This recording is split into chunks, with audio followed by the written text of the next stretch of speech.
Well, once again, I'd like to welcome everyone to this evening session. The first set of slides have been sent by John Harmer, but John doesn't have the appropriate microphone or something in order to speak. So he sent me over some notes, and I will do my best to interpret and to explain the maps that he sent over.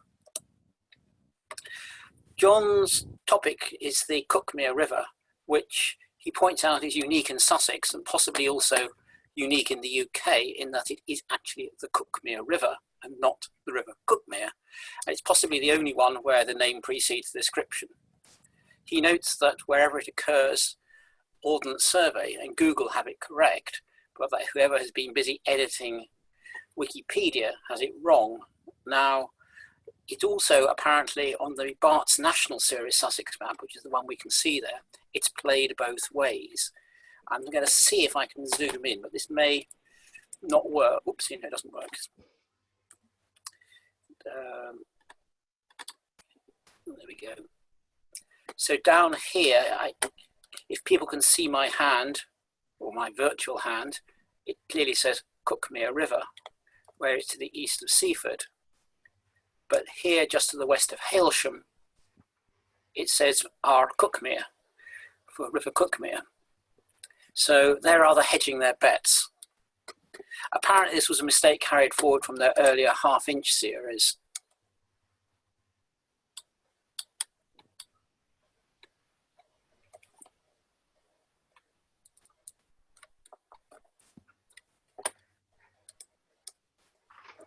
The Cuckmere rises near Heathfield, so it's not surprising that one of the streets there is called Cuckmere Rise. The river then flows southwards towards the English Channel at Cuckmere Haven. It's the only major Sussex river which flows into the sea where there's no town or port. The other main Sussex rivers are the River Arun at Arundel, the River Ada, which flows in at Shoreham by Sea, the River Ouse at Newhaven, and the River Rother at Rye. There's, however, one particular point of historic interest on the course of the river, where it passes the 13th century Michelham Priory, which is west of Hailsham, and on the extract of the OS Popular map, which is the one on the left here, we should be able to see it, where it was diverted to form the moat. Now, again, I'm going to see if I can zoom in for us.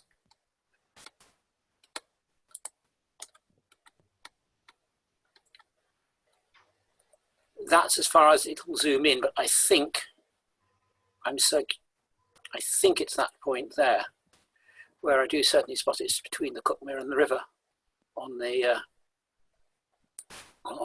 actual name of the river.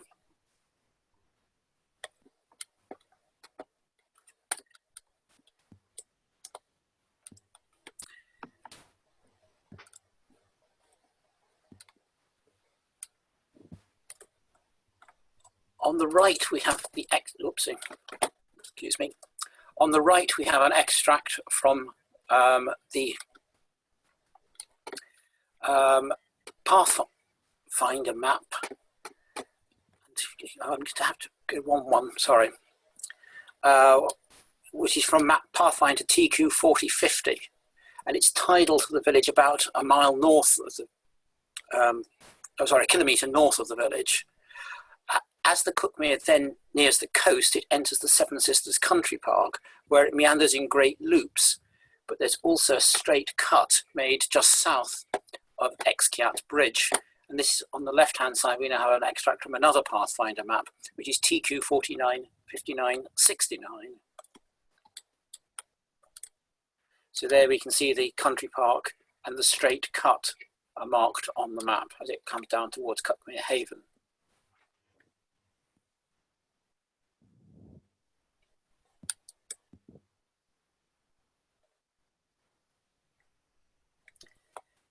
I'm trying to work from memory, but I seem to recall there used to be a zoo park called Drusilla Zoo in the immediate area. That certainly wasn't there on the very old map, because it's also shown on the county series map of 1879. This is a 6-inch map, courtesy of National Libraries of Scotland, and it's map number Sussex sheet 79. And again, we can see, actually probably even more clearly on the earlier map, the not quite oxbow lakes, but certainly the meandering which has been straightened through the cut to its west. However, there's plans around at the moment to put forward that will allow this area to flood, returning it more to a natural state rather than the drained state that was presumably done sometime in the 19th century.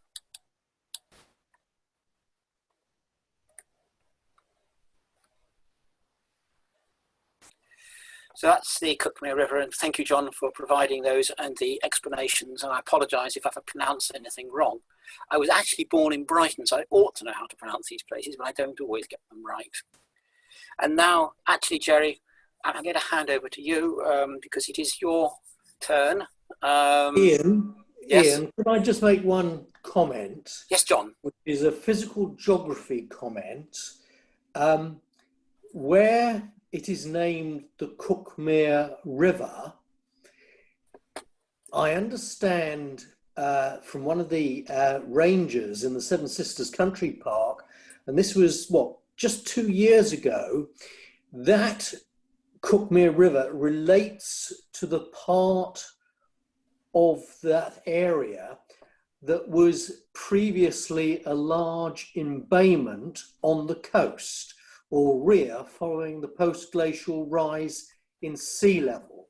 And even in early medieval times, the sea came in quite a way up this valley. The ranger said to me, he said, well, we call it Cuckmere River because that represents the bit that has been largely reclaimed since medieval times, and the River Cuckmere is the bit that was never flooded.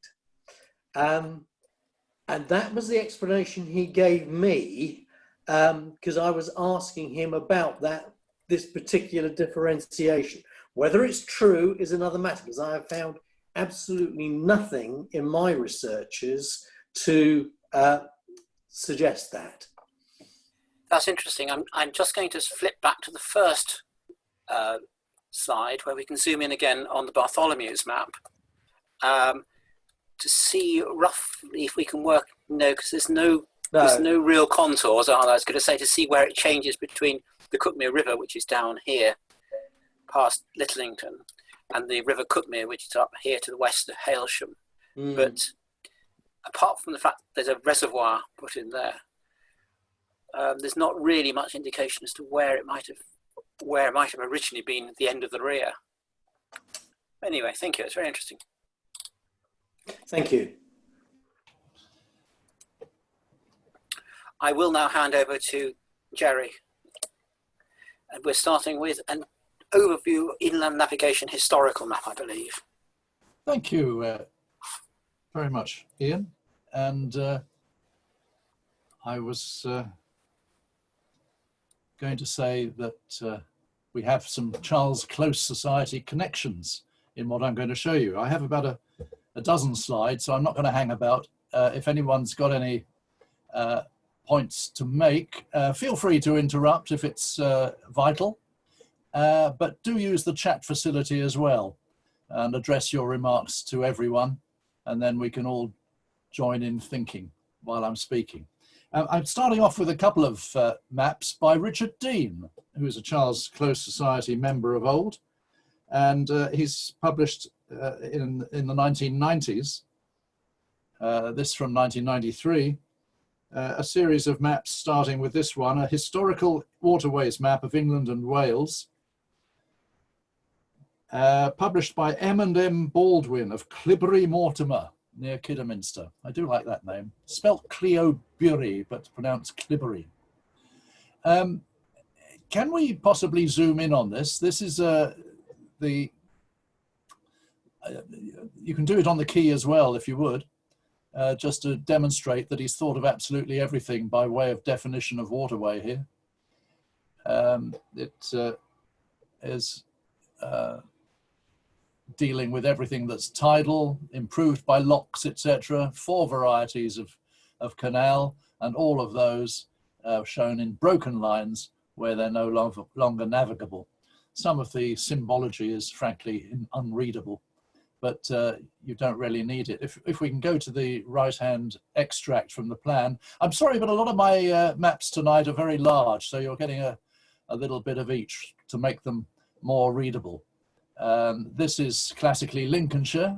I did this specially in case Rob Wheeler cracked his technophobia and joined us, but he hasn't. But this is his part of the world, and he's expert on all of these waterways. The red ones essentially were what were built, and there's a phalanx of them in Lincolnshire.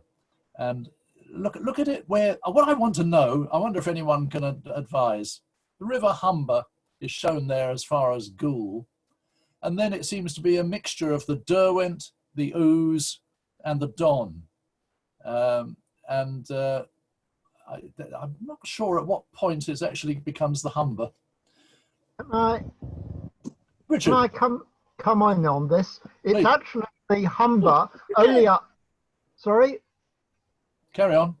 Yeah, as Matt says, it only begins at Trent Falls, which is where the Trent and the Ouse join, just west of the little island, which you can see below our Humber, where two large rivers come in. That's where the Humber begins. It's really in the name of an estuary. Oh, I see. Thank you very much. Hmm. So there's almost an analogy there with the Cuckmere River Cuckmere thing that we were hearing about a moment ago, isn't there? Hmm. One of my favourite parts anywhere, I think, not just when I lived in, I better say Eastern Yorkshire, was walking out to Spurn Point, and just a magical place there. Anyway, that's Richard Dean's first map. I'd like to show you the second one as well, please, Ian. This is the an extract from his Canals of London map, which, like the other one, has a 1827, I should have said this, above the quay was an 1827 etching of the Regent's Canal going into a tunnel. So it was probably Islington Tunnel, seen from City Road Lock, but we won't go back. This is from his map number 4 in the Historical Canal Map series, Canals of London. And this just shows you most of the London Ring, although it's not in ring format. We'll see that better later on, I think. But here you have the Grand Junction Canal, later the Grand Union, going from top left to middle right. The Paddington branch is the proper name of the canal as far as Paddington or Little Venice. And then it's the Regent's Canal from there, near here where I am, down to the Thames again. I must tell you a story. I had an email this morning from someone who's just taken his boat all the way from Greenwich Yacht Club up to the close to the source of the Thames, or certainly Lechlade anyway, and he came back to Hammersmith. They wouldn't let him under the bridge.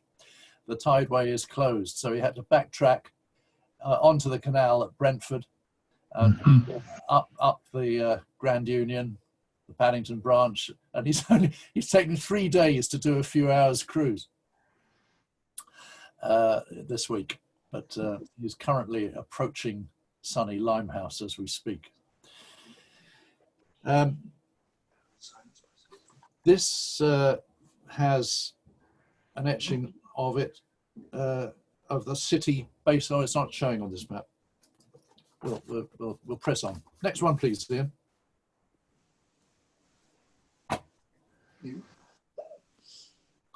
Just by way of contrast, if we can zoom in a little bit on this, this is a modern leaflet, obviously, from Hertfordshire. It's published by the National, or was published by the National Rivers Authority. And I just put this up to show you the wealth of waterways that are hiding normally. Apart from the motorways and the A41, everything in blue, or in the M1, everything in blue is a river. Some of them are occasional rivers, like the Mimram at the top.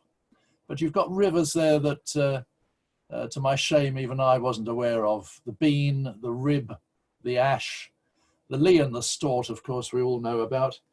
But there's a River His right at the top there, which I'd never heard about, coming to Letchworth and Hitchin. Perhaps Hitchin is a corruption of his something. And of course, better known rivers down the western side, the Gade, the Colne, the Chess, and of course the Grand Union Canal.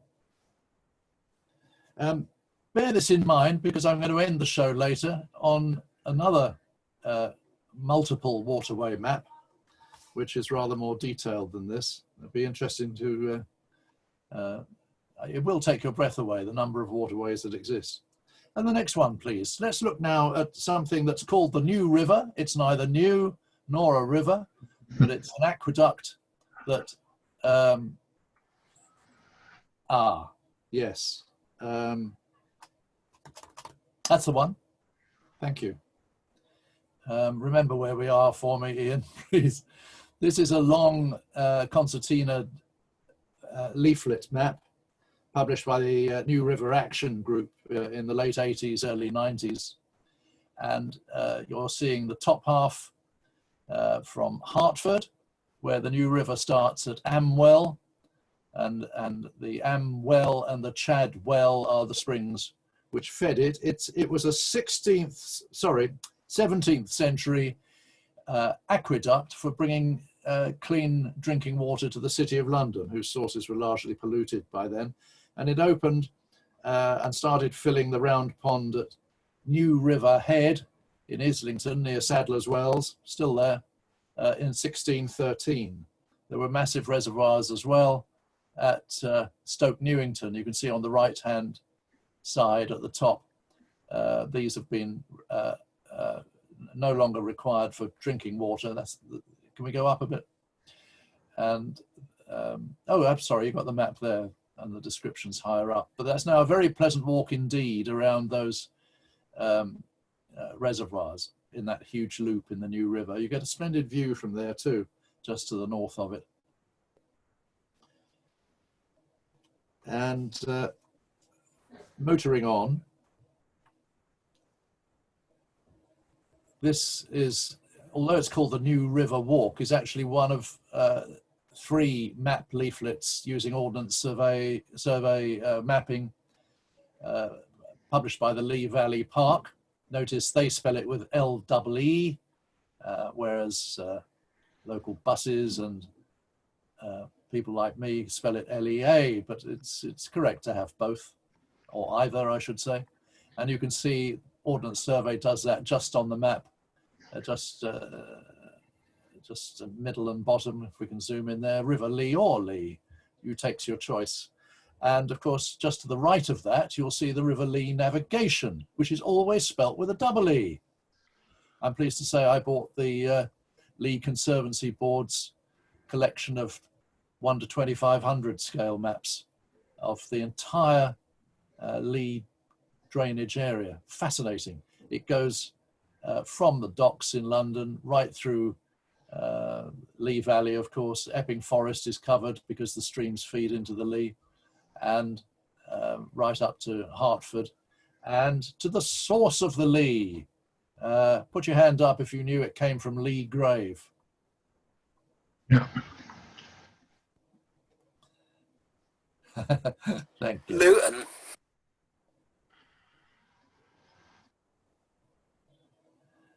Jeremy has just noted that the Regent's Canal has recently marked the bicentenary of its opening throughout. Thank you for that comment. I want to, excuse me, I'm dancing about a bit. Did we miss a slide there, Ian, or is it one further on? No, we didn't miss one. Okay, next one, please. This is a modern map of the Lee and the Stort. I'd like to zoom in on the junction if we could, and then to that Hertford enlargement just down below. Excuse me, I'm going to have to cough, folks.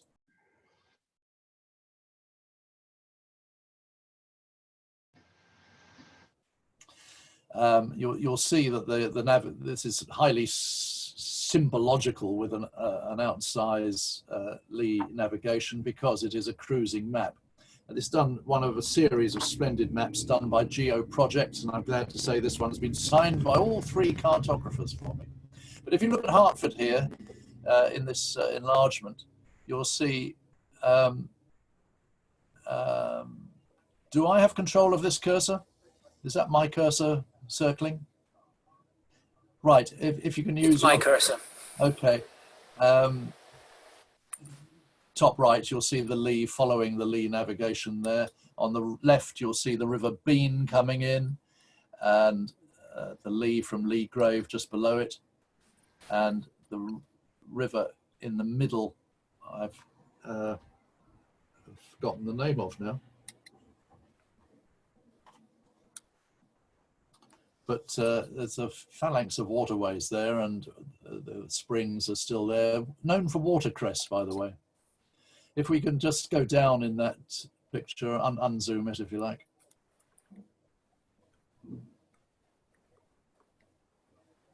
I should be doing this myself, shouldn't I? But you're doing so much better than I could.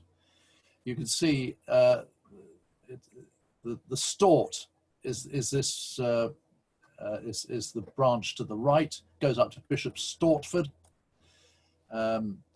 Still in Hertfordshire, though it's in a dirty great loop of into Essex. And there was a plan for a canal from there to Cambridge, which never came about. This map comes from year 2000. Oh, the River Lynch, that was the other one. I must say I'd never. The River Lynch was down on the New River map, which I've never heard of before. Today, you live and learn.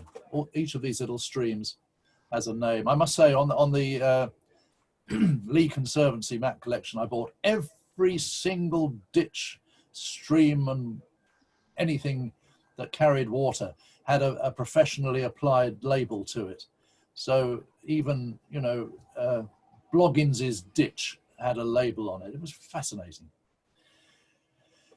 Okay, next slide. And Jerry, just before we leave that, you can actually see we have the rib, the bean, the, is it Mimram? Mimram. And the Lee, all more or less converging just outside Hertford. So, if I remember rightly, Mimram is the river that's famous for disappearing in summer. Yes, yeah, that's right. Is that right? as it has this summer. I bet it has. Okay, thanks for that. Moving on, this is a bit of an indulgence because my wife and I proved we could stand each other before we got married, and we went on a 3-week boat trip from Regent's Park, which was amazingly cheap to moor in, right up to Cambridge. We took 3 weeks to do it, and we did it by means of the Regents, the Grand Union, a small canal that you can see it joins on the very left of this picture, 7-foot wide locks, and we joined the River Nene there, almost down to the Wash, but not quite. This, I'm going to show you 2 ends of this map, which is called the River Nene from Northampton to Peterborough. This is the western end. Oh, you've put them together. Yeah. Oh, you are a clever chap. Thank you so much. I hadn't noticed that. Yeah, it's a bit of a cheat because they don't actually join up. There's a big gap in the middle. A big gap in the middle. And gap in the middle. I will talk you very quickly from the left to the right and tell you what you're missing in the middle. You can see the, if you can zoom in just a little on the left hand, you can see this amateur cartographer's alterations as we sailed down. And there were massive changes that year to the course of the Nene. It came with the making of a new road around Northampton, which you can see I've put in looking rather riverine. It's the Wiggledy line as the new road, and that very straight bit labelled wide was where I gave the boat a jolly good airing. And my goodness, we used all 20 horsepower. It was great fun. There was a huge reservoir there with nothing on it. Rather weird is the spelling of Weir at Western Favel Lock. strange to relate, but when it was a separate village, my mother's family, the Lucks, came from Western Favel. So that was an interesting sideline for us. We went past those gravel pits and actually found a marina with a chandler who had precisely the broken part of my steering gear that I needed. Well obsolete, but being let loose in their warehouse was great fun. Past Billing Aquadrome now. And then we motored downriver through Oundle, Fotheringay, where the castle where Mary Queen of Scots was interned is actually there. And it was a very, very nice sunny picnic we had there.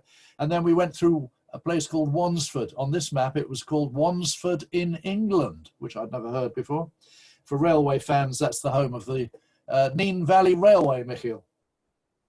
And then on into Peterborough. Fletton is, of course, famous for bricks, as is Whittlesea, which is just off this map to the right, which more anon. If you followed that dead straight bit for many, many miles, you get down to the Wash via Dog in a Doublet Sea Lock. And it's the most boring bit of map I could waste time on. It was a straight, absolute straight line with no features whatsoever. But if you fork right under that railway bridge, you come to Standground Sluice, where your cursor is now. It's a big lock gate. You have to phone ahead. This is the entrance to the middle level system. They're described as canals there. They're a mixture of canals, drainage dikes, reversible rivers, and just places where hundreds of fishermen congregate. We went up there around a bend. I can always remember this. There was a donkey on this humpback bridge watching me go around the bend. It limits narrow boats because it's such a tight bend. If you're more than about 20 feet, you can't go around it. And we had a very pleasant evening in the Letter B pub in Whittlesea. And I asked them why they had such a strange name. You can go to the next slide, please, while I waffle. And he said, well, when Whittlesea was the centre of the brick making industry, along with Fletton, you just saw, there were so many pubs for the thirsty brickies that they had to letter them instead of numbering them, instead of naming them. There you go. That's all I remember of Whittlesea. This is the middle level. This is the centre part of the map published by Imray, Laurie, Norrie and Wilson. Here's the second Charles Close connection, because Willie Wilson, who now runs the company with his name in it, well, otherwise known as Imrays these days, at St Ives in what is now Cambridgeshire, has hosted at least 2 visits of Charles Close Society. I think it's time for a third. We ought to go up there. He's a splendid host. I had to miss the last one, having fixed it, so I'm still in need of a visit there again, but he's a splendid chap. And they publish a vast range of maps, and this is quite an old one of his from 1976. The middle level, a map of the Fenland waterways for navigators and fishermen. You go, if I can just talk you through this quickly, this area is the crux of the whole system. To the left is the River Nene, or that's it, often called the Nen, around, I can't remember if it's up or downstream of Peterborough. The bottom left is the old River Nene, and that comes through the railway town of March, which is just off the map to the bottom, and up into the middle there, just under the box, it says Outwell. That's the end of the old Wisbeach Canal, and a rather strange place where you used to have the tram steam engines that inspired the Reverend Audrey to talk about tram engines. It actually used to run along the road from Outwell towards Ipswich, past a friend's house. Wisbeach. Did I say Ipswich? Wisbeach, sorry. And anyway, to the right of that is Well Creek, and we went down there to Salter's Lode and Denver Sluice, which is the subject of that enlargement in the middle. It's a tangle of waterways. Basically, we came in on Well Creek, the top left, and you have to time it absolutely. You have to ring ahead to get the lock to open. It has to be at slack tide, otherwise you're swept out to sea. And then you come up against Denver Sluice, which is a massive lock.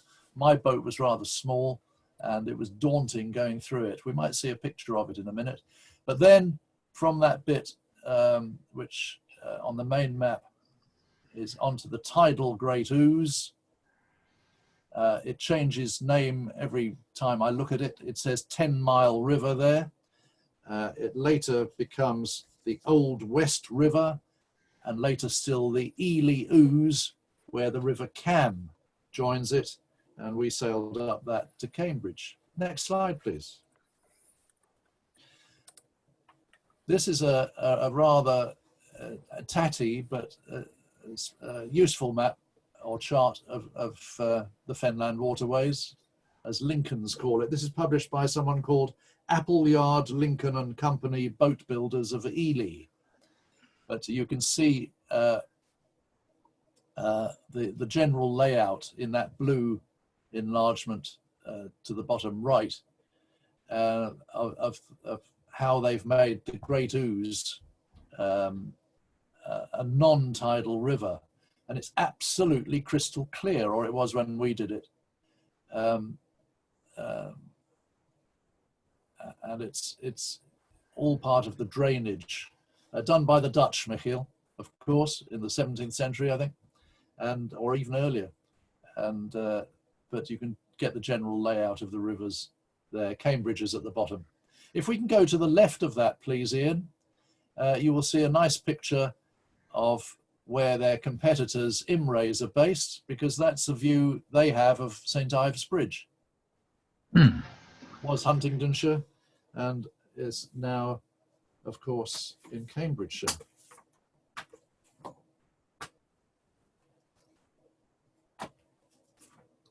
I'm just going to read the back of this because it lists those 5 counties. I don't know if you've beaten me to it with naming the 5 counties, but they're not what you think. They are, in fact, Bedfordshire, Huntingdonshire, long gone, Cambridgeshire, Suffolk, Norfolk, and the Isle of Ely, which, of course, was treated... Not the Soak of Peterborough. Not the Soak of Peterborough. No, that's interesting. Yeah, they could have had 2, couldn't they? Could have made it 6 counties. I just thought this was an interesting style of map. It's actually quite clear, but it's absolutely hopeless in layout because it's about 2 feet long on flimsy paper, and how this survived its journey on someone's boat and into a second-hand bookshop, I don't know. The next one is entirely better. Next chart, please, is a lovely cover. River Ousel, internal drainage board, plan of district is what it said. And if we can just zoom in on this map, the initials on the bottom there are RBH. Who that is, I don't know. But there's something in this map for everyone. There's Whipsnade Zoo at the bottom there. There's Caddington for Dave Watt, if you're looking in on the right. This is the edge of Dunstable Downs, of course, which I presume is the source of the Ousel, although it's not very clear on this map. But if you zoom in as much as you can, there are very narrow coloured lines there with numbers on them, which I think are the equivalent of what I was describing in Epping Forest for the Lee Conservancy Catchment Board. I suspect these are all waterways which feed the River Ousel, which on the top of the map flows to Newton Pagnell and the general area of what is now the city and county of Milton Keynes. Yes, I'll interject there, only because, again, I almost took a photograph of the Ousel rather than the canal to do this, because of the fact that the Ousel at this point is about a quarter of a mile from where I'm sitting. And it regularly floods in winter. It's quite high at the moment from this week's rain, but it goes down a great deal in summer. It's a very influenced by weather little river. Where are you, Ian? I'm in Milton Keynes. In Milton Keynes, of course. Yeah. So I as I said, my garden backs onto the Grand Union Canal, which is where the photograph was taken at the start. Yeah. But it's about a quarter of a mile in the other direction. I've got the Ousel. So, Well, if this is of interest to you, I'll scan the rest of it and send it to you. But it'll have to be in A4 chunks, I'm afraid. yeah, that's fine. Brilliant. But I can remember when Milton Keynes was still largely being built, we sailed up the Grand Union through that on this massive 3-week journey. And it took us about a week to go around the whole area. But they were diverting a lot of waterways and creating lakes. I can't remember where it was now, between Milton Keynes and Newport Pagnell anyway. And there were massive works going on there. And we went into some village, had a nice boozy supper, and by which time it was dark and we couldn't find our way back across country. We ended up in a 20-foot gully. Boy, did we sleep well that night. But one of the things I'd just like to point out, if you can point to the railway just above Dunstable there, just halfway along it, just above the D of Dunstable, you'll notice that like all the other mainline railways on this map, it says BR, short for British, Railway. And that is the only identifier of all of the railways on this map. Of course, it was called British Railways generally in those days, but I've never seen it annotated thusly. Has anyone? No, and indeed, on the left hand, the main line, I mean, that branch of Dunstable no longer exists, but the main line is likewise described as Br Railway, where he's got plenty of space to have written the full word British if he wanted to. Yeah. You know, there's no shortage of space near where the hand is, but he still decided he was going to keep it Br. Right. I'm not keeping an eye on chats. You must excuse me. Let me have a quick look. Thank you for that comment, Richard. Incidentally, the Jeremy, the Regent's Canal, was also recently celebrating the massive explosion that demolished one of the bridges when a gunpowder barge blew up on it. And yes, the old Compass Rose. And Soak of Peterborough. Thank you very much, Richard. Okay, the next slide, please. It was to be Kennet and Avon, but I think I've blown it. No, here it is. Thank you. My record keeping is awful. Here you have on the left, ladies and gentlemen, the river Avon. You just about see the Severn, I think, there. Top left by Avonmouth. And that is the Bristol Avon, of course, going into it there. And in Bristol City, you can see where the Kennet and Avon Canal. Can we zoom in anymore? That's maximum. That's maximum. I can zoom in. Okay. This is another Geo Projects map, and they are splendidly clear. But I haven't done my homework on this because I know it not at all. But it is the end of a very long map indeed, and I think it's a delicious specification they've got for their maps. Is there more of that? Yeah. Not much. No. It's interesting you were commenting. In fact, it does say mouth of the Severn. I'm not sure if people will be able to read it over the internet, but where that's going. So it recognises that as being the Severn, but not just the River Severn, but mouth of the Severn. Well, there you go. You've got, in one fell swoop, you've got the Severn, the Avon, and the Kennet and Avon Canal. What more could you want? Next slide, please. I told you this is a rush through Britain's rivers, didn't I? I think this is your final slide coming up, Jerry, as well. Is it? Right. This is a... is there one to go with this of the Upper Wye? I just wanted to show you this as a long concertinaed map on linen, 1933, beautiful condition, and it's called The Fisherman's Map of Salmon Catches on the Lower Wye by Maud Parker, RWA. Is that watercolour artists? I can't remember. But I thought it was interesting that John Bartholomew published this. The most magnificent. It's very long indeed. It's about 6 feet long at least in 2 sections. Did we have the Upper Wye slide as well to impress people with? That's Tintern Abbey at the bottom. It goes through. No, this was the only one you sent through. Was it? I'm sorry about this. I mucked up. Do we have the one of all the rivers that I sent through later? No? No. Okay, never mind. I did comment there were a couple that you'd sent that were missing, but... Yeah, I'm sorry, ladies and gentlemen. Apologies. I'm dealing with a new scanner, new software, and an old brain. And it went a bit tired by tea time. And thank you very much, Ian, for doing that at late notice. That's plenty from me. So thank you all for listening. Thank you, John. No, sorry, thank you, Jerry. Sorry. Thank you, Jerry, for that. I'm now going to hand over to John King, who, in contrast, has only sent me through one map to display. So we'll go to John.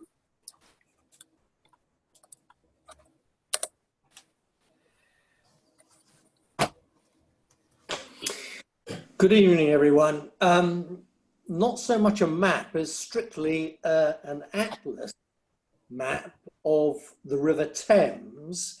And you can see the cover there on the right-hand side. The producer of the booklet was the Bowring Petroleum Company Limited. And this dates from sometime in the First World War. It refers in the notes at the back, it refers to the Great War that is in the present Great War. And it is essentially a strip map of the River Thames. Ian, have you got the map? I have. I'll move. There we go. Thank you. Yes. I chose this page, and my friend Anne will notice that New Malden comes on there. But it's produced by the Bowring Company, and they're promoting their Mex motor spirit for road and river. And there are notes in the back of this little atlas on the use of Mex spirit for boats. The map itself is somewhat unusual. It's, I suppose, a kind of tourist map. Doesn't show much detail really of the river. You certainly couldn't use this to navigate with. It does show you locks and weirs and bridges and where ferries are, but having sailed up and down this section of the river quite extensively, you need to know quite a bit about the river. So this map couldn't be used just simply for navigation. So it's perhaps got a wider tourist appeal. Interestingly, it sort of shows parks and golf courses and race courses. And when you think about the price that was on the cover, that was 1 shilling. And at the time, sort of 1914, the average price of a newspaper was 1 penny. So this was a quite expensive production. The maps themselves are produced by George Philip and Son Limited. It's not unattractive. My copy of the map actually has, somebody has written on some of the bus route numbers, the old London General bus route numbers. You can see where the pubs are, nicely detailed for the railway lines. And on the left-hand side of this map, you can see the main road running sort of from top to bottom. It's got these little triangles on the side, and they are indicating a distance of 1 mile along those, what they call major trunk roads. The scale of the map is just over 1 inch to the mile, and I worked out that this was roughly about 1 to 65,000 scale, as opposed to 1 to 63,360 when it's precisely 1 inch to the mile. I can't remember where I found this map, but it's a rather attractive little atlas of the River Thames. Any questions? Thank you, Ian. Thank you, John. I could make a number of observations, but the first one I would ask anyone here who ought to know the answer is, where is north on that map that we can see at the moment? Well, if you look in the top right-hand corner of this particular map, you can see the north point. Roughly this alignment from Kingston going, that's looking towards the west, and east is at the bottom, but it varies along the course of the Thames as it winds its way round. Yes, nice little cartouche on the north point. Thank you. That leads me into my first map, which remarkably is the same one. But just to illustrate the point about north, I've put it against a 1948 New Popular,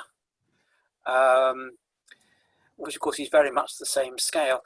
What I had intended to do, had I had time, was actually to tilt the New Popular to the same angle so we could compare them rather more. With modern technology, it's actually quite easy to do, but unfortunately, I ran out of time this evening because I was putting these together quite late. Interestingly, also about clarity, I have to say which of those two maps gives you a much clearer view. And sometimes the less detail, I think, is better. That's just a view, but. Can I ask, while I've got such experts with me, can I just ask Ian in particular, was this the same mapping as Pratt's Motor Oil used for their atlases and maps? It's not the same mapping. It's very similar because they were both done by George Phillip, but it reminds me of it. Yeah, that's right. But Pratt's didn't have, for example, the 1 mile markers that John mentioned. Yeah, just by Ham here and one in Petersham, and then another one somewhere in the middle of Richmond there. Yeah, and we've got one down here. So you know that. Sorry, I was just reading the chat from Richard, who says little triangles at 1 mile interval were a Phillips speciality. It looked ghastly on some maps. Yes, I thought perhaps John was going to tell me there were bus stops, but. I know where you got that map, John King. Anyway, sorry. So this should work. Yes, there we go. And there is to compare it with yet another map of the same bit. But this is an ESO map as opposed to a MEX map, dating from the early 1960s. I ought to know because it's my map. I think it's 64 or 63. Most of the ESO maps of rivers and similar were only ever produced in one edition, but this particular one was produced in 2 editions in consecutive years. So I guess there must be some major road changes that have taken place that they wanted to incorporate. As you can see again, it's very much of a simplification compared to the Ordnance map that we see on the left. But because it's from a sheet map as opposed to from the quite small format booklet that the MAX maps are, it is indeed got a more normal orientation with north to the top of the map. It also, perhaps surprisingly, just shows things like Hampton Court Park in white and built up areas in yellow, which was the convention that was used by ESO, which it had adopted from General Drafting Company in the US. And anyway, there's the cover of said map. Which is sort of doesn't look particularly River Thames. I don't know if it is, I know, but it just doesn't feel quite right. ESO produced a series of 6 maps. They were all produced by Edward Stanford for them. Stanford, of course, were quite heavily into nautical maps. And this is an extract from their longest running one, which was Norfolk Broads and Rivers. Uniquely, this went through 4 different editions, although cartographically, the first 2 were very much the same, and the second 2 were very much the same. This is from their final 1965 or 66 edition, and it just shows Hickling Broad and the area around Potter I think it's Hyam, not Ham, but again, it's fairly clear mapping designed to sort of really be usable for people who were renting boats on the Broads at that time. Its scale was just a little bit larger than 1 inch to the mile. A little bit smaller, rather, sorry. That's the earlier version, same map extract, but well, same area covered by the map, but a different text showing a different style. I think the slightly bolder colours on the later map were a bit easier to follow. And that was the original cover, which was introduced, as far as we can tell, round about 1953 or 54, soon after the ending of the pool. With a somewhat idealised situation of quite a number of wooden boats with a windmill in the background. That map, of course, shows the railway quite prominently, which was not on the later map, because even by the early 60s, that branch had been closed. It was running just off to a station here at Martham, just off the edge of the extract. In addition to the ESSO maps, Shell produced a single map covering the Norfolk Broads and waterways of Britain.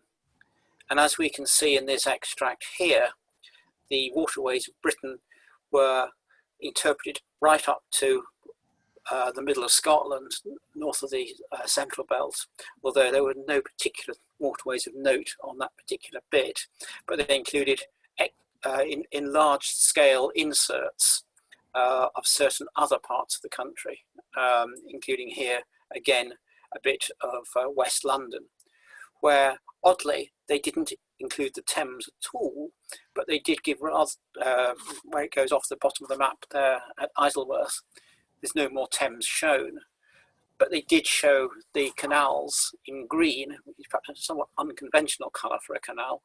So we've got the Grand Union running east-west across it from effectively the Islington Tunnel at the right. I'd say it was a very appropriate colour for the Grand Union. Well, actually, yeah, the photograph I took, if it wasn't into the sun, you'd have seen it was a muddy green. And again, we can see how we have distinction between individual locks and a flight of locks just near Hanwell, the number 6 indicating the number of locks in it.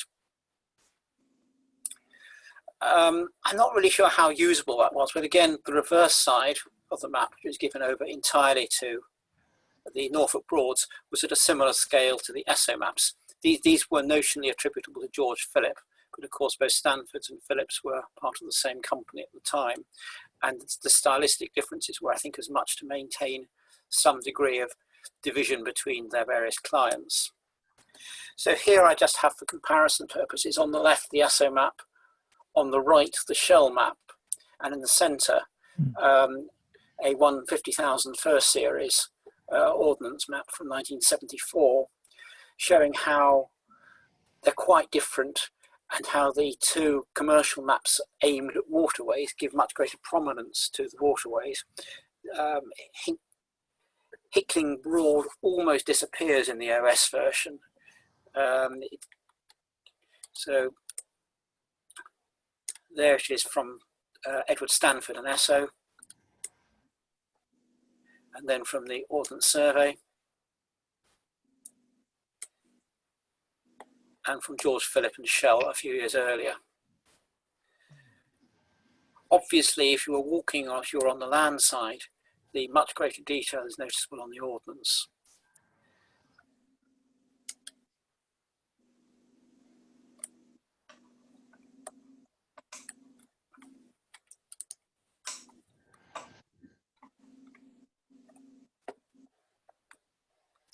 And finally, as we're nearing the end of today, most people who've been on one of these before know that I have a particular liking for international maps as well. So here's a collection of international oil cruising guides. Just some of the quite large number of brands that produce them at various times in the US.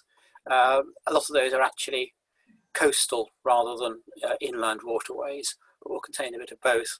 But those firms such as Texaco or Phillips that produced a complete series of usually 10 US maps almost always included a Mississippi River one, and very often a Great Lakes one as well. Having moved to briefly show some international map covers, I thought it was time to hand over to our international map person, Michael. So there you go. Thank you, Ian. Well, as the theme is Waterways map, I rummaged in my collection and I found my old sailing map of the Frisian waters, which I present here an extract from. And this is, you may say, a hotbed of Dutch regatta sailing. So the present version of 2020 was abolished, of course, by Corona problems. But you can see the detail which the ANWB, which is the equivalent of the AA of England, produced for sailing and motorboating. It even has different categories of waterways. The dark blue ones are sailable by any boat, and even the red line is a real commercial canal, which is plied by freight ships. Secondly, we have the yellow canals, the yellow, well, how do you call that? We call them sloot, which is a narrow waterway. Yellow means that it's forbidden for motorboats. So only canoes and sailing boats are allowed here. It's not exactly a useful thing to go with your sailing boat because, for instance, when you go to the south end of the Snakermeer, you will see a yellow thing called the Dolte. And there is a fixed bridge in it with a little windmill symbol. Down, down, down, down, down at the D7.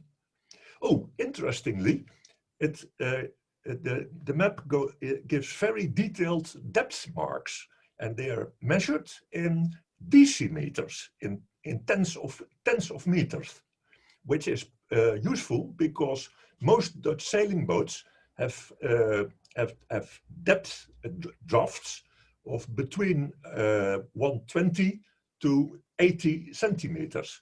So you have to be very careful with your standard normal 16 quadrat, the usual sailing boat for the tourist, which draws 80 centimeters. And mind you, not regarding that, lands you to a very sudden halt with a big bang. I had it myself many times.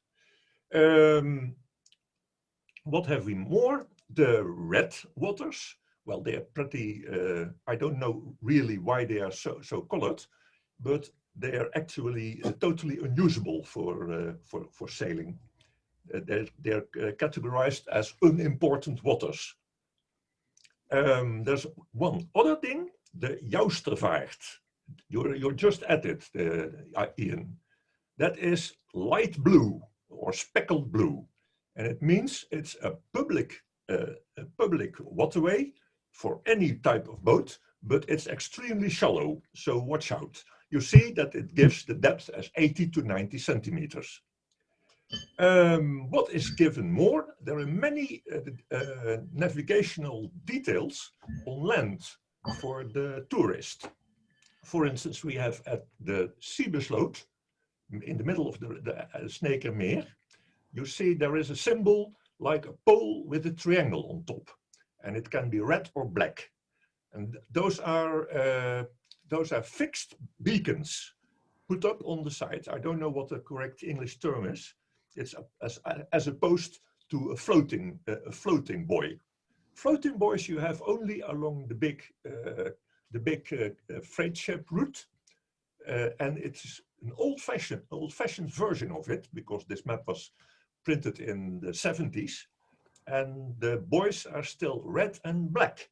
Well, that's easy because red and black were the only weatherproof cheaply usable paints of the source. Red being red oxide and black being tar. Nowadays they are bright red and bright green.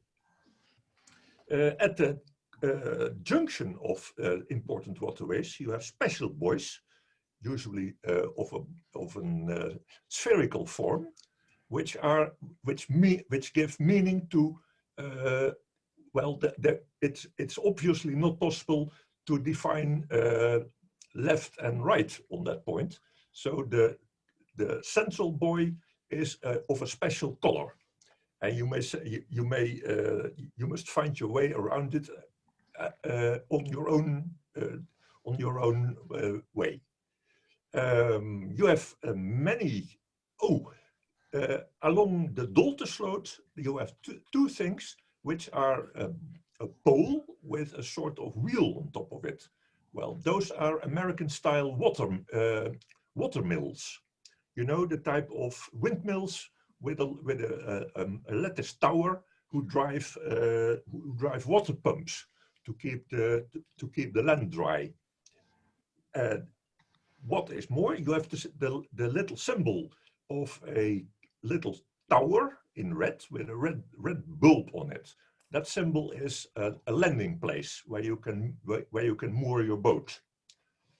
What have we more? The red texts are all indications about what you can expect there. For instance, at Goingarriep, you have a keersluis staat meestal open. Well, that's a tide sluice, which is normally open, but it doesn't guarantee it would not be closed in bad weather. Well, there's a zeilschool. I leave that to your imagination what that should be. I think it's obvious. What have we more? Oh yeah, an interesting thing for you Englishmen. This is the Heartland of Friesland. And Friesland is unique in Holland because it harbors its own language, Frisian. And Frisian is closely related to Old English. For instance, at the Snakermeer, the southern end, you have the Gruttegrine and the Lietsegrine. What would that be? Well, keep your Old English thing, and you have it's the little green and the great green. And so there are many other terms on this map which relate to the original Frisian language, which I'm sorry to say is a bit of nobody knows exactly how popular it is. It's still spoken on the local television canal. You go to the region and you hear it spoken everywhere, but yet the officials say it's declining. Well, that would be very. I think I would rather regret that because I'm half Frisian, and I think it's a very colloquial and friendly sounding language. Well, I added 2 photographs to give an impression of the atmosphere. The lower one left is the Starteiland, and that is when you go to the Snakermeer and the big canal road. You see where the Snakermeer changes to the. Oh, you just now shoved it out of the way, Ian. Could we go a little bit to the left? Yes, the Haukersloot. And to the right of the Haukersloot is the Starteiland. And that's what you see in the lower thing. I added it because you can see the very populous atmosphere it is, because it's Snake Week. The first week of August, it's a big regatta for all types of Dutch sailing boats, varying from lasers and dinghies up to the Queen class, which you see in the upper left, and that is the Rainbow class. Really a traditional British 1-tonner. It's very expensive. In the 70s, you could not have one under 100,000 guilders. It's very costly to sail because it's a wooden boat with a wooden mast and things, and a very large sail. It's sailed by 3 men, and one of the newer things you see is that we now have ankle straps for hanging out with your whole body outside on the high side. Mm. Well, I think I have. Well, I've shot all my powder, I think. Any questions? Oh, by the way, one technical detail: the map is 1 in 50,000, and it's as you see, it's very sparse on road and rail, and purely detailed on waterways. I think that's it. Thank you. Thank you, Michael. That's very interesting. And as with so many of the other maps we've looked at this evening, the focus very definitely is on the waterways. And although the road network is shown on that map, it's quite hard to follow them sometimes as to where they're going, because they tend to get a bit hidden beneath the aquatic features. Mm-hmm. Well, the point is that when you go to Friesland, you'll find out that the road network is very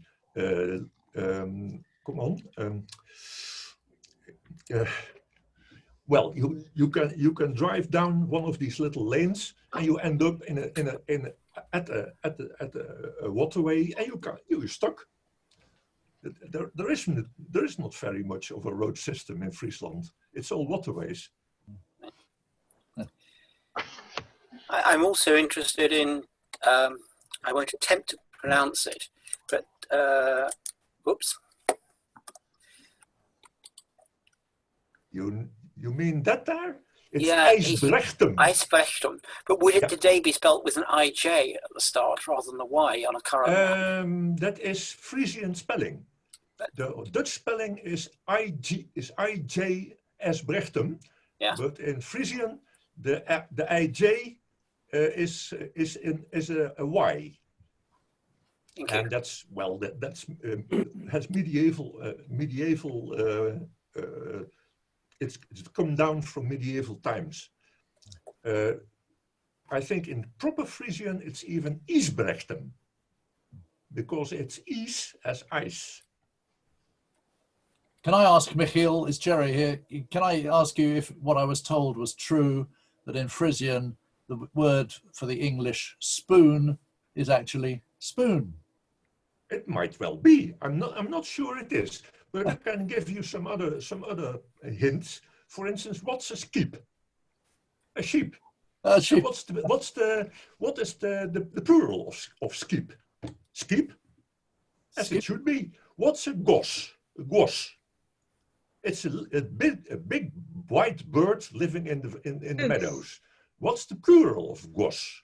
Geese. Oh. It really is akin to Old English. Yeah. Interesting, yes. Thank you. Well, I think that wraps up the slides that we've been sent through. So thank you everyone for attending, and I will hand the presentation back to Jerry in a moment. Thank you very much, Ian. Can we have a gallery view? It's a lovely caption, but I'd like yeah, to... no, exactly. Anyway, it's a joy to be able to do this, isn't it? And thank you for everyone for attending, and for the chat messages. There were some interesting things going on there. We're terribly well behaved, which is good. I went to a lecture the other evening of a very what shall I call it, learned, noble establishment, and some of the text messages were insane, but we've kept to the subject, which is great. Do I want to? Is this? I think you have to take it back from me, actually. I'm not sure I can share anything else. Just let me change my own screen view. Excuse me a minute. It's Ian's screen that is being shared.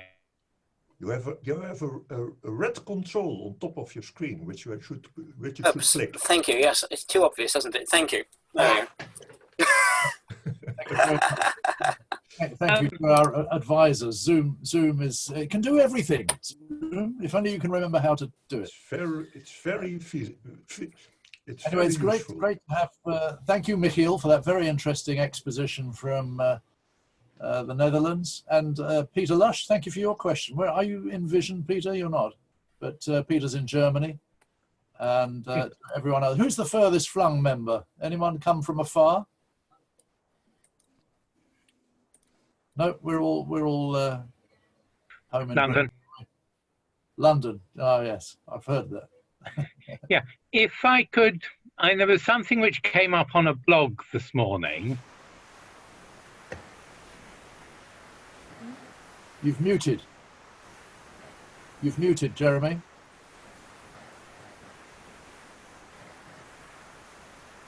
Yeah, that's better. I was thinking I was temporarily unmuting.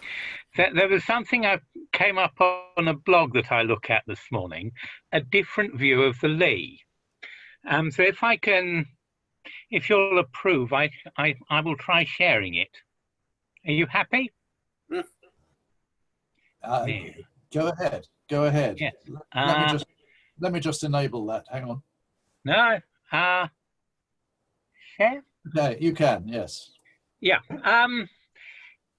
It's a guy who lives at Bow or Stratford, and he did a map showing the bridges over the Lee between the Thames, which you can see at the bottom, and you can see the various footbridges, railways, Stratford High Street, which is where the bridge was built for Bow Bridge, and it just goes up. And he was actually commenting how few crossings there were of the Lee in Greater London. You can see where at the top he's put the M25.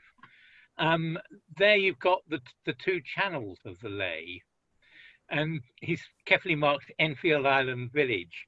I think he's put a comment that it's upmarket name for a housing estate.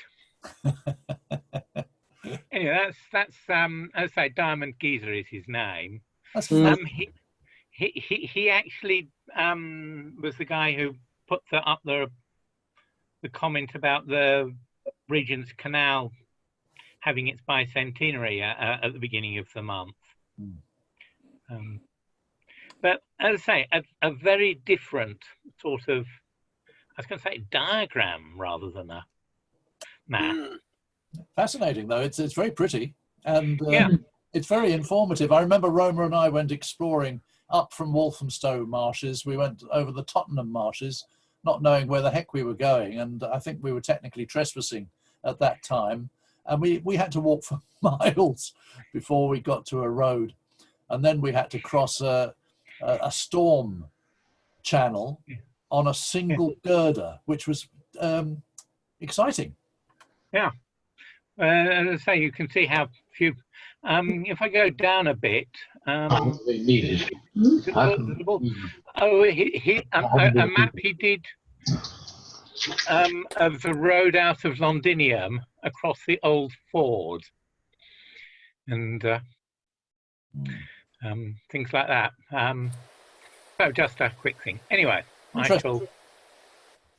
Thank you. Yeah, I was tempted to put the changes to Olympic Park into one map. I haven't found a map which successfully does that yet, but you've either got, as they are now, they've reopened one or two channels to boating in recent times. Okay, I'm just going to take back the shared screen, if you don't mind. Yeah, that's fine. I was about to give it up anyway. Thank you. Well, does anyone else have any points or want to ask any further questions? The next map of the Thames, I think I've got a not petrol map if you can see, if you see what Yeah. I mean, version of it. Yes, there is. There's one in dark blue covers, if I remember correctly. Yeah. That was, Yeah. sponsored by another company. I was desperately. I don't have a copy of it myself, and I was desperately trying to remember this morning what it was. But Yeah, and had I thought earlier rather than half an hour ago, I'd have had a look to dig it out, but I'm not sure quite where it is, so I can't just go and get it.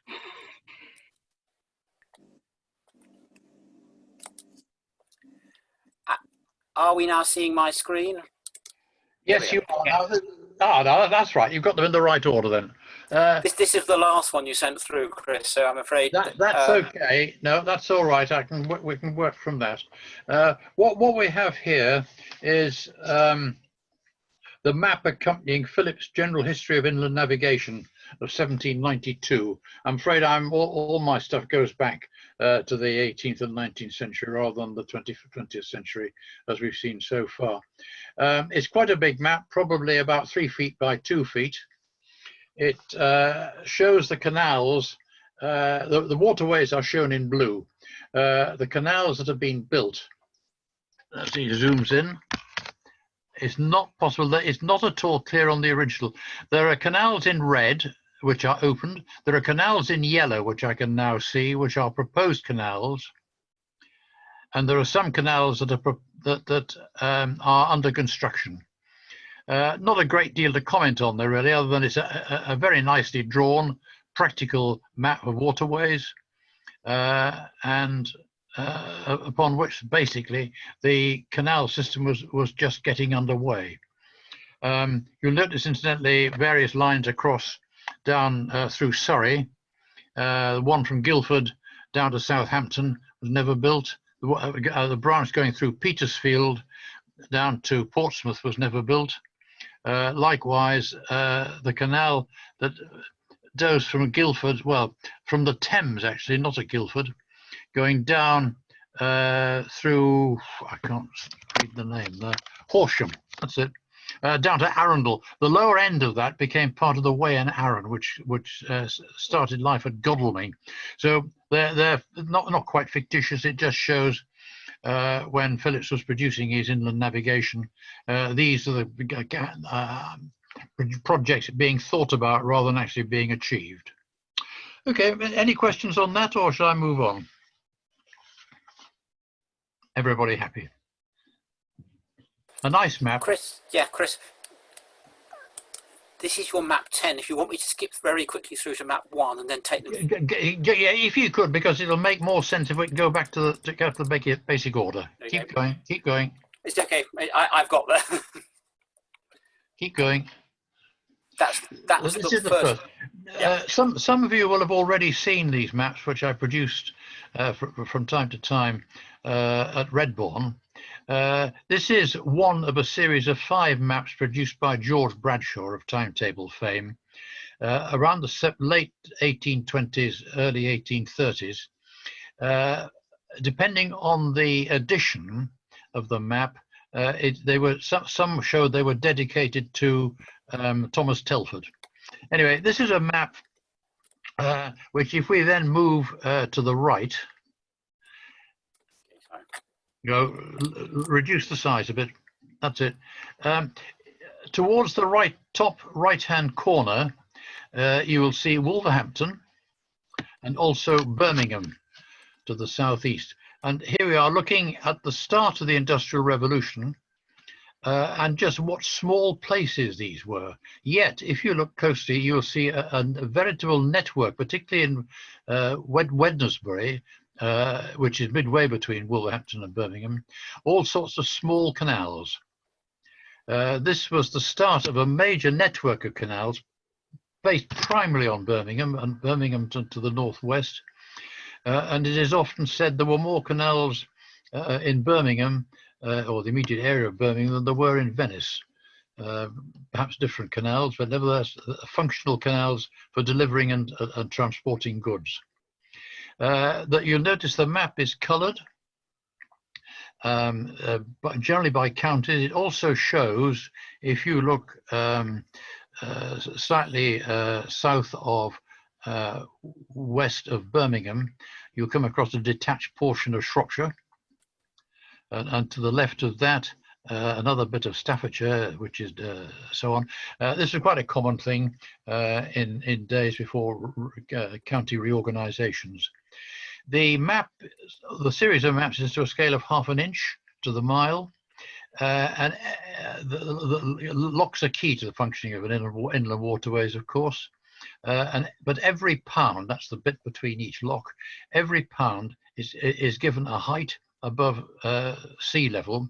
The datum here being 6 foot 10 inches below the sill of the old dock in Liverpool, i.e. before we came down to this business in Cornwall. They are beautifully drawn maps. I've used them for navigation, or I've used photocopies for navigation when we had a narrowboat. And they are astonishingly tactile things to look at and handle. If we move to the next one, please.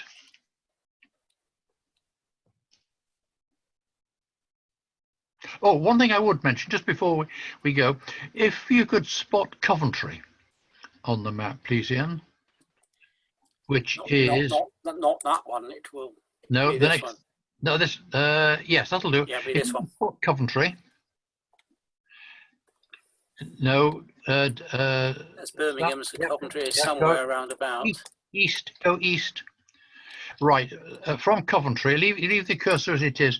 Moving west from Coventry, you'll see a dotted line just about make out that says proposed London and Birmingham Canal. And linking to where the cursor is now, and it goes across to other places, Knowle, and in fact it goes beyond Knowle to the North Stratford Canal. Bear that in mind, because I'll cover that briefly as we come to the last slide. Nothing much else to comment on that one, but anything else to comment? No, it's just that again, it highlights the smallness of of Birmingham. It also, I think, if you move further east, in other words, move to the right, somewhere we might find Sheffield on there, but Rugby. Not a smaller as far scale. north. No. Move on to the next slide, please. Right, we've got Liverpool there. Then again, look at the size of Liverpool to what it is now, and likewise look at Manchester at the right-hand corner, how small that is. You can see between the two, just below the line of the Mersey running east-west, the Duke of Bridgewaters Canal. He was the guy that really got waterway transport underway with his canals to extract coal from his coal mines. And of course, he is the chap that lived at the Ashridge in the Chilterns, built himself a nice house there. But he's regarded as the father of English waterways. Not a lot else to comment on.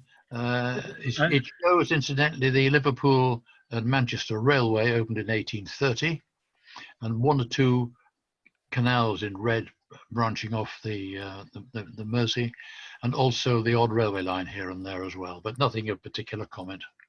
Yes, there are railways in that area, aren't there? Yes, and very early ones as well.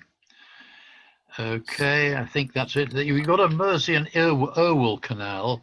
All of this was sort of absorbed into the Manchester Ship Canal when that came along, starting at Western Point, which is towards the left-hand side, just above Frodsham. Okay, I think that's about it. Thank you for that one. It's actually on this map as well, I think. Just hold it just one moment. Where you've got Sheffield on there. Yes, it just shows how small Sheffield was at that time, and in the industrialisation of the Don Valley, virtually non-existent. By the time of these maps, of course, there was several trans-Pennine communications. There was the Leeds-Liverpool, the Rochdale, and the Huddersfield Narrow Canal. But they're off this map. They're on the north map, which I haven't produced this evening. Okay, Ian. Right, here we moved south. This is, there were three maps side by side for the south of England that Bradshaw produced. Here is London, then again, very small by today's terms. It shows the Grand Union Canal coming in from the middle of the left-hand side. It merges, can you just, or leave it, hold it as it is. Looking to the south of the Thames, you can see the Surrey Canal, and also a thing that says canal that runs north-south, which in fact is the Croydon Canal. And what has just appeared now further to the west, south of Wandsworth, is the Surrey Railway. Now that was a proposed linkage of a waterway between London and Portsmouth apparently, but it fell by the wayside and became the Surrey Railway. I'm not quite certain whether in fact the Surrey Railway was built, but it's indicated there anyway. It's the Surrey Iron Railway. Right. As it's better known. Right, that makes sense, yes. So, and it operated, I don't know, it opened about 1805. Right, so it's a very early one then. Lasted into the 1830s, I think. It was horse-drawn. Yep. The Croydon Canal basically sold itself to the London and Croydon Railway. Right.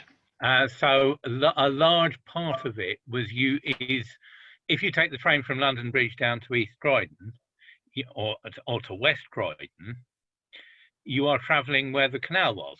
Oh, right. And West Croydon Station, I believe, used to be, or was the site of the canal company's Croydon Basin.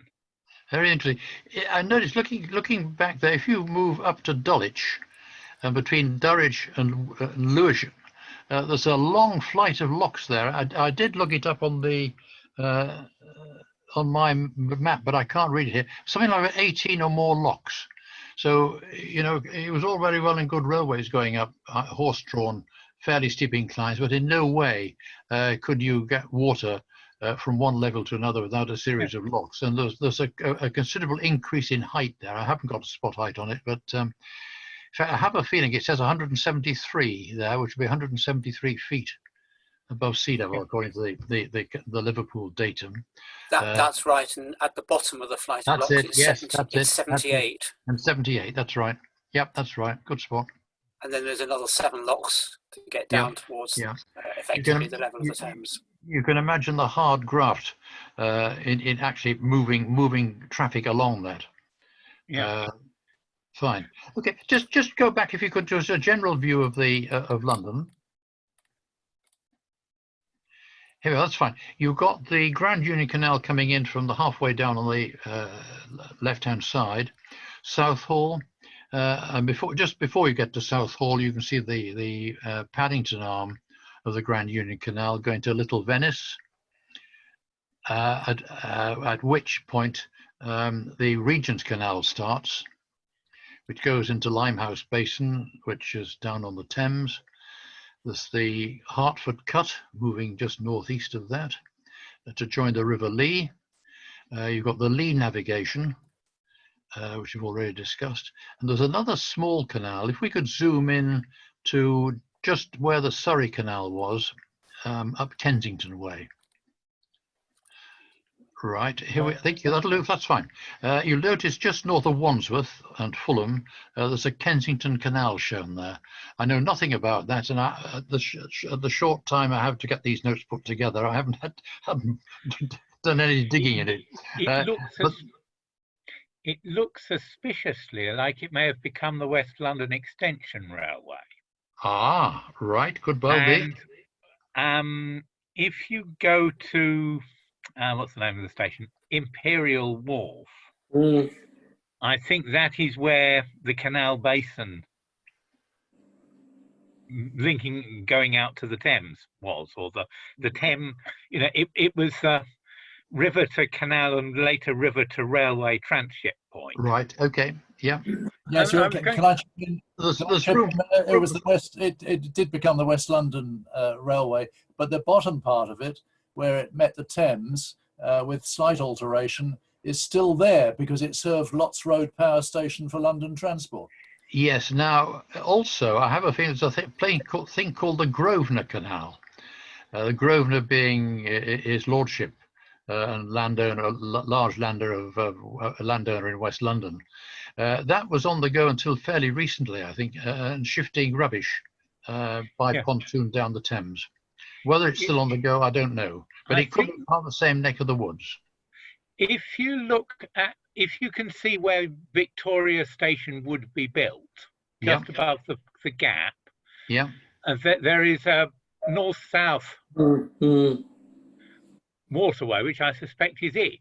Ah, that could well be, yes. And without doing an exact comparison, I suspect that was also bought by the railway into Victoria. Yes, could make sense. And I was going to comment on the Regent's Canal. If you can see the way it was built round the edge of London, if you go out, zoom out. Yes, yes, indeed, and round Regent's Park as well. Yeah, and round the brand new Regent's Park. Yes, indeed.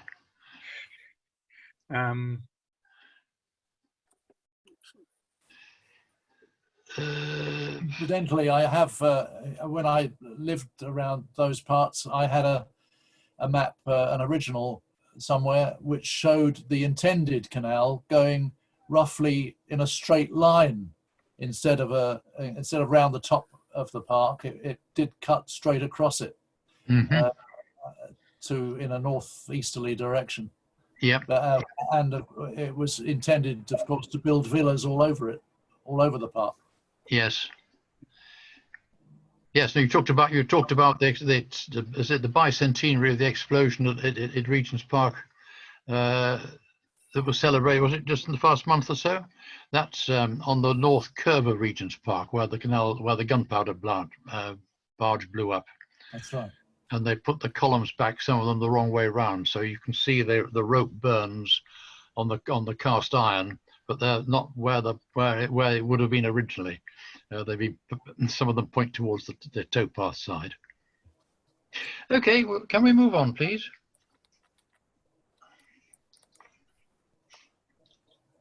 Right, just moving to the north of England now.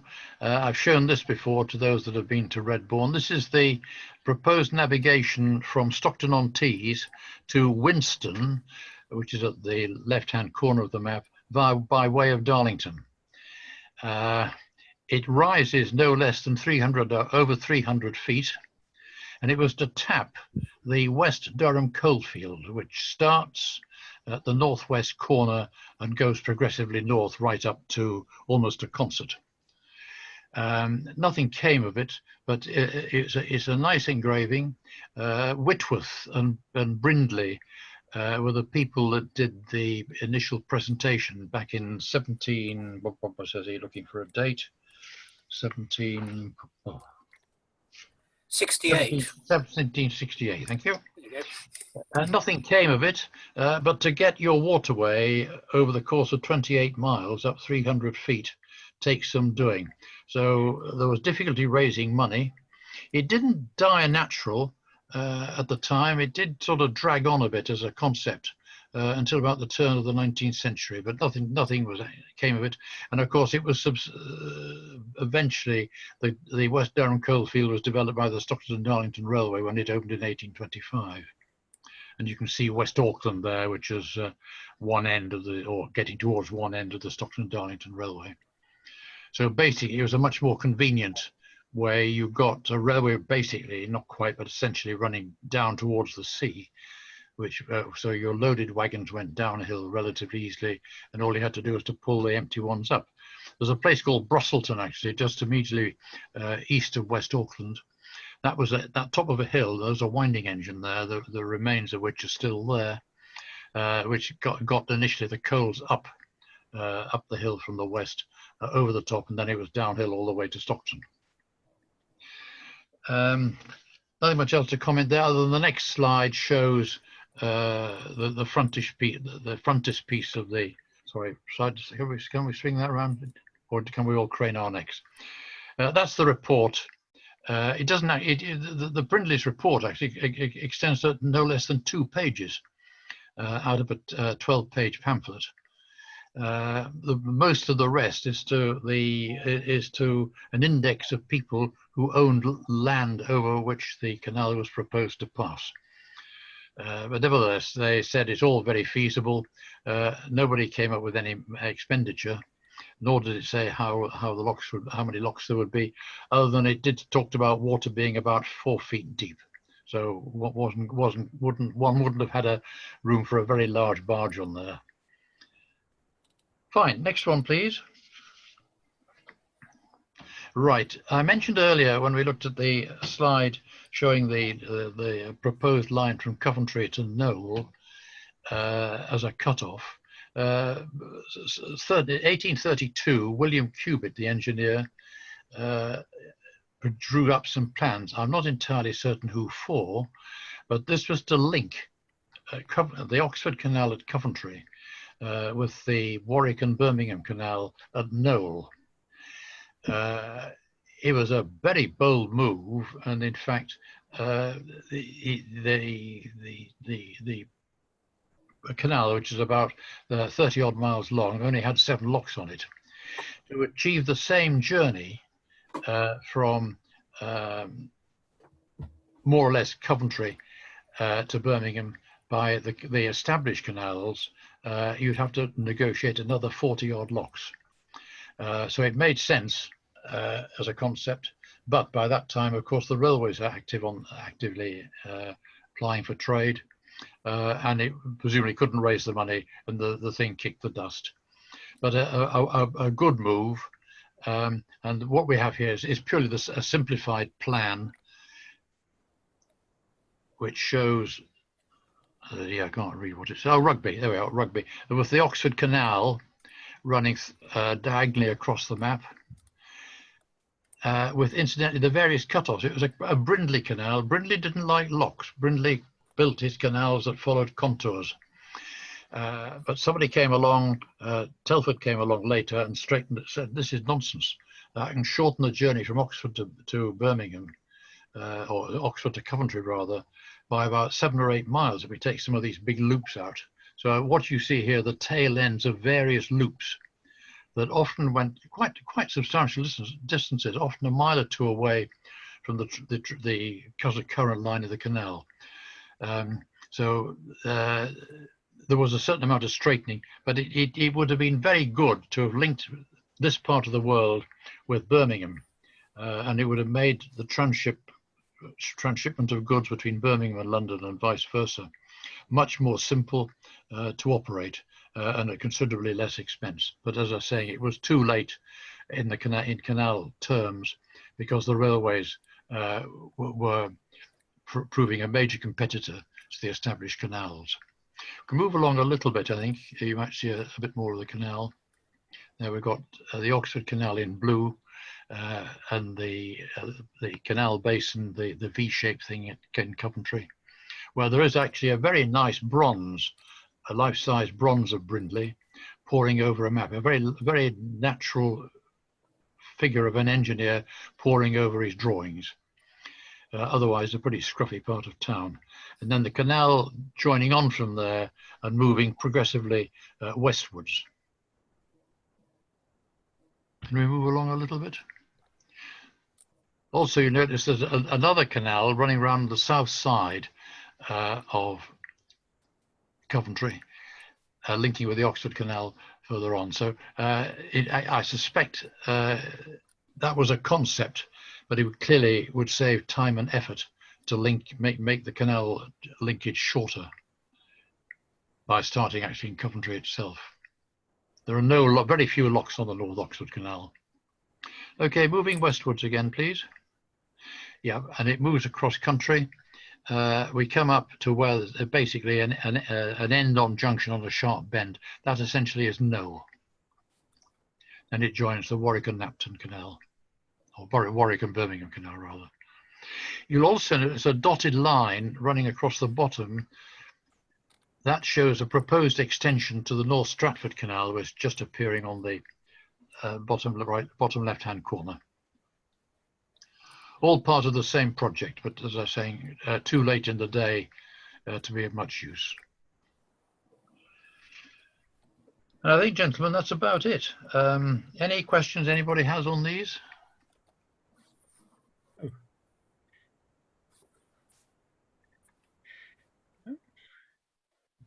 Thank you very much, Chris. Very much indeed. A very welcome addition to the meeting. Thank you, Jerry. Ian, can I just say that through the chat, we've heard from Matt Ashley. Give me a wave if you're on screen, Matt. Thank you. Matt has found a nice, as a finale, he'd like to show a map he's found online of watersheds in Great Britain. So, okay, yeah, that's fine. I will try and screen share. And firstly, am I unmuted? I think I am. Yeah. Okay, bear with me. I will. There we are. What I hope everybody is now seeing is a outline of the UK or Britain and Ireland that shows the major drainage basins combined with watersheds. I can't account for the provenance of the map at all. It's something that came up on one of the various mapping groups I follow on Facebook, and I think it's quite a beautiful creation. Just to talk a bit around what I think we can see. I'm afraid my Irish geography is not great, but I assume the orange there is the Shannon, and draining into the Shannon estuary, which I think is somewhere near here, if you can follow my mouse, near Limerick. To pick up on a few of the other things we've seen tonight, I think this one here is the Lee. Can you zoom in at all, Matt? Yeah, I can. Hang on. There we go. Should be able to move about. Is that better for people? It's getting there. That's it. Yeah. So I think this one here where my mouse is the Lee or the Lay with tributaries. Purple itself is the Thames, and it shows how far it drains right back up into the Cotswolds, rising somewhere near Cirencester. I have been to the location where there is a lion stone embedded in the ground, but no water coming out of it at the time of year. The dark blue, or sorry, the lighter blue is the Severn. This long arm here will be the Evesham Tewkesbury Avon. Yep. The main course of the Severn follows where my mouse is running now. And you'll note where the mouse has just finished is Plinlimmon in the Cambrian Mountains, where the Wye and the Severn rise within about 400 metres of each other and look as if they come from the same watershed. Although the Wye follows a very different course down through Wales, draining in at Beachy, just south of Chepstow, into the Severn Estuary. Other interesting features will be the Humber, and the point I've just identified there is Trent Falls. The yellow to the south is the Trent drainage basin, and I always think that's an enormous drainage basin for the size of the river. And even just further north than that is the Ouse, which I think combines into the Aire and various other tributaries running through Yorkshire. Again, my geography of West Yorkshire is not that great, I'm afraid, but it's a large drainage basin that goes up somewhere to Mickle Fell, which is the former highest point in the North Riding of Yorkshire, somewhere around here, now in County Durham, on the same ridgeline as Cross Fell. But if you then follow it down, this one here is the Eden that drains into the Solway Firth, just near Carlisle. Some of the other more interesting features are perhaps some of the smaller rivers as well. So you can see these congregated around the Lake District that have high runoff, high flow, but low distance. One feature I thought as well that looked quite interesting was the Lincolnshire Walls here, which I think that purple one is the Witham. And then you've got a series of rivers that drain east from the Wolds. Somewhere would be Skegness, Maplethorpe, coming up to Louth and Grimsby around here.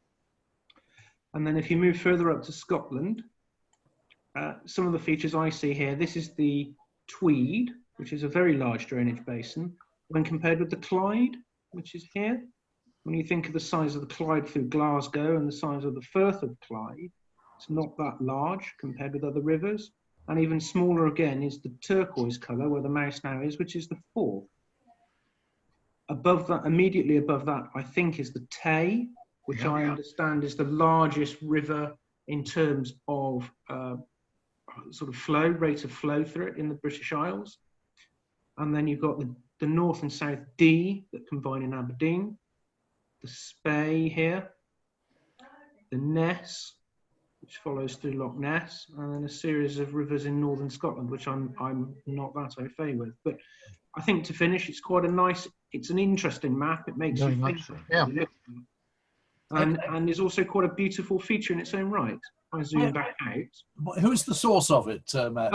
I don't know. It's off of a Facebook group I follow called Amazing Maps. There's various ones that are called IFL maps and things like that. I can share this with Ian if you would like to put it somewhere. It says at the bottom, Grasshopper Geography. Oh yeah, .est. So again, I don't know the source, but be interesting to have a look. Yeah, well, thank you very much for that. It's a very attractive finish. Thank you for letting me share it. For the session. Thanks for bringing it to our attention. Etsy is a website that sells sort of crafts and arts and things like that. So presumably they are, Grasshopper is selling that on that website or selling reproductions of it. Yes. Okay. Richard, I was expecting you to jump in there, Richard Oliver, and tell us what the rivers around Grimsby were. They are a little complicated, partly because one or two of them no longer exist. There's the River Ludd, which gives its name to Louth, which largely disappeared in the late 18th century when the Louth navigation was built, carrying it up to sea a little further to the north. Further south there is the River O, E-A-U. South of Skegness you have the Steeping River, which isn't very steep at all, but anyway, and generally there aren't that many rivers in Lincolnshire. The map rather sort of exaggerates their width on the east side of the Wolds. All right. Well, thank you, Richard, and thank you, Matt, again, and thank you, everyone else. I'm speaking to you now from a non-extant fish pond on the River Fleet, if you're remotely interested. Covered over 150 years ago. Lovely to see you all and to talk to you as well. Thank you very much to our chairman, Ian Byrne, who's put a lot of work into tonight's... and apologies again for not having included Chris's slides in originally, but thank you for going through them at the end like that. That was excellent. I have... Don't worry, Ian. I have unmuted everyone, so a little round of applause for Ian. Thank you. And for all the people who've presented tonight. I gave quite a short presentation. So. Thank you, it's been great fun. I'm going to see you next time, folks, and I'm going to close the meeting now. So good night. Okay, thank you. Okay. Anyone anyone who's got interesting ideas for topics, then they can email me or Jerry or someone come through. Yeah, or if you'd like to host a meeting, feel absolutely free. We will help you. I said host. We can technically do the hosting for you, but if you'd like to chair a meeting and organise one on your particular theme or in your particular area, perhaps, it can be private or public, preferably. But we circulate the invitations and news to members very easily, thanks to Ashley Lawrence, who's very efficient at this. And let's go ahead. Let's widen the band, because Ian's doing a lot of the work, and it's time to spread it. So if you've got your favourite theme, here's your opportunity. With that thought, good night. Good night. Bye-bye. Bye. Bye.